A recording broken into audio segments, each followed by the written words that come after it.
Magic Detective, starring the world's greatest living magician, Blackstone. He tells you the inside story of the creeping death. And right after the story, Blackstone will explain tricks that you yourself can perform. Reveal the guarded secrets of the world's greatest living magician.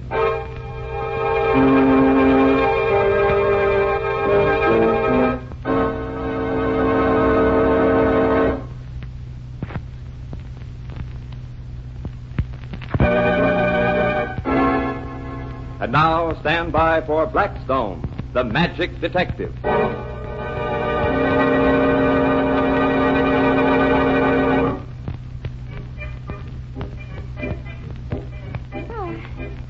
a grand tune they're playing on the radio, isn't it, Blackstone? Yes. What is it, you know? I don't know. I think it's... Ladies and gentlemen, we interrupt this program to tell you of the sudden death of our well-known news analyst, Major Hiram Stark. Major Stark died of a heart attack late this afternoon while sitting at his desk. Funeral services will be announced later. We take you back to... Major Stark, I don't believe it. It's impossible. Did you know Major Stark? Well, Blackstone was having lunch with him only this noon. Must have been terribly sudden. Well, yeah, must have been. Did he seem sick when you saw him, Blackstone? Was he tired or anything? No. No, he wasn't sick. Blackstone, what are you looking so funny for? Major Stark did not have a heart attack. But the announcer just I said... don't care what the announcer just said. I knew Hiram as well as I know anybody in the world.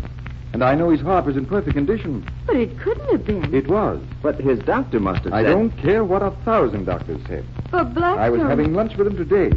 He told me that he'd just had an electrocardiograph taken of his heart and that it was as good as a man of 30. Blackstone, look. He must have been worrying about his heart a little, or he never would have had that test made. A perfectly healthy man doesn't just go to his doctor Stark wanted to go back to India as a correspondent, but his age was against him. He had a complete checkup to prove that he was okay, Alan. You're sure of this? Of course I am. His doctor had given him a perfect bill of health. Well, what does it all mean, Blackstone? Well, that's what I'm going to find out. Come on. We're going out to Major Stark's place.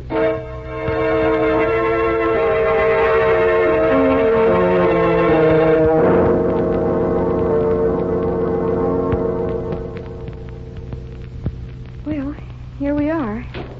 Well, come on in, both of you. I sort of think it might be nice if I waited in the car. Look, Alan, we've been through that routine before. Come on. Yes, ma'am. Well, I'll ring. You see the bell, Rhoda? Yeah, there is. A snake. There's a snake. Oh, idiots, that's a harmless goddess snake. I wish I'd stayed home. Me too. Yes? I'm Mr. Blackstone. I was a friend of Major Stark's. We want no one here. You're Miss Alden, aren't you? Major Stark's secretary? Go away. I have reason to suspect that the Major didn't die of a heart attack. I've come to see what I can find out. Go away. He's dead now, and nothing can bring him back. He's gone. Leave him in peace. He never found it in this life. Perhaps he will in the next. Miss Alden, you don't understand. I think Major Stark was murdered. No, he wasn't murdered. What makes you so sure? Everybody loved him. No one kills the thing he loves. I know you've had a dreadful time, Miss Alden, the shock and the grief, but I'm afraid that I must insist on your letting me in. If you don't, I shall be forced to take my suspicions to the police. You can't bring them here. This is a house of death. Then we may come in? Thank you. Miss Alden, I know how hard this is for you, but it's hard for me, too.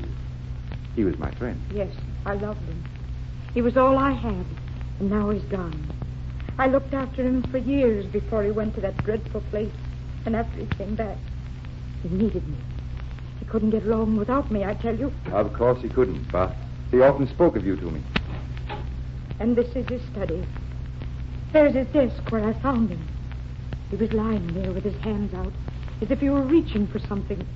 That silver scorpion he used as a paperweight, perhaps. Was he dead? No. He turned to me and he said, Alden, the fragrance. The fragrance.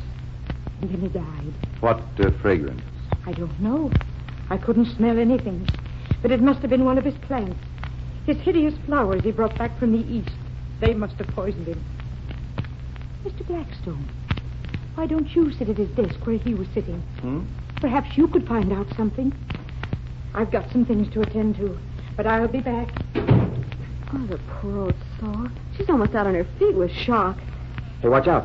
There's a beep. Oh, get it out of here. I'm scared to death of this thing. There it goes. It's lighting on the desk. Oh, get it, Blackstone. Oh, there it goes. Out the window. Oh, thank goodness. Hey, that's funny. What is, Alan?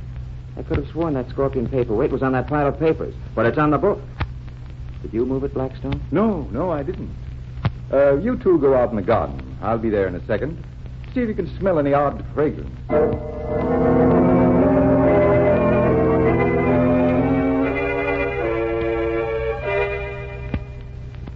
Did you find out anything, Blackstone? Did you? Not a thing. Oh, hey, look. There's Miss Alden back in Major Stark's studio.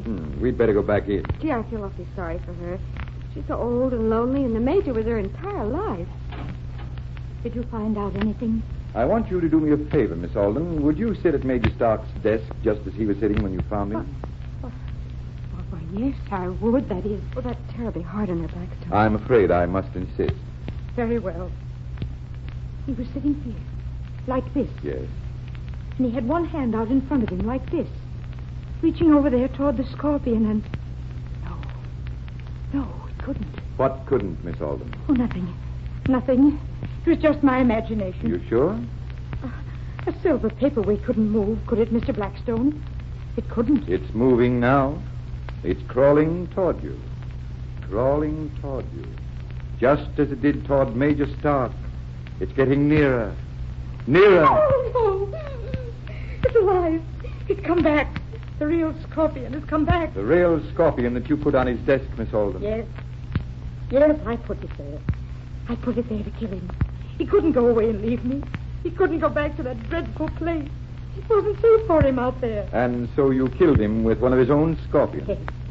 He's safe now. Nothing can hurt him. He's safe, I tell you. Safe. Safe.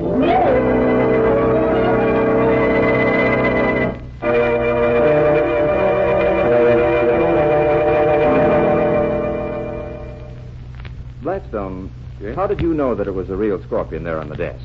Scorpions are afraid of wasps and hornets. You mentioned, Ellen, that the position of the paperweight had changed after the hornet came into the room. Mm-hmm. Well, that was my first clue. Well, what was your second? Miss Alden herself. Oh? She was so insistent that I sit at the Major's desk, even though at first she hadn't wanted to have me come in at all. Well, if she'd put that scorpion there, why would she have sat down like she did? She'd removed the real one when she first came back into the room. The one that moved the second time really was the paperweight. But how could that have moved? I had tied a thread to it, a long black one that wasn't noticed among the litter on the desk. I jerked the thread and pulled the paperweight. I just stared her into thinking it was the real scorpion. And so another mystery was solved by magic. Right, Alan. Sir Blackstone, is that cup of coffee real? You're carrying it very carefully. Oh, it's real, Alan. I thought you might like to see me do a trick with it. Oh, and look at that bowl of lump sugar. That sugar's real, too, but it's used in the trick also. Show it. Very well. Rhoda, Alan, watch me closely now. First, I pour a little cream in a cup. I place this lump of sugar flat on the surface of the coffee and... My eyes have been bothering me lately. It looks as if that sugar is floating. It is floating, Alan. Think you can do it, Rhoda? Make sugar float? Well, I know I can't, but if you'll tell me, or rather us, the secret, Alan and I'll try. Rhoda, you don't suppose it's a new kind of synthetic sugar? Tastes the same, looks the same, but floats? Well, one way to tell is to drink the coffee. You can drink it when I finish the trick. There's more to it. I can control the sugar completely. Look. What can you make it do? Make it stop floating and sink. I make the magic sign over the cup, and slowly, the lump of sugar begins to disappear. Hey, Alan, look at it going down. It's all gone. Now I'll stir it with a spoon, and when I come back, I'll show you how to do the trick with a fresh cup of coffee. Here, Alan, you can have this cup. I'll drink the next. Coward.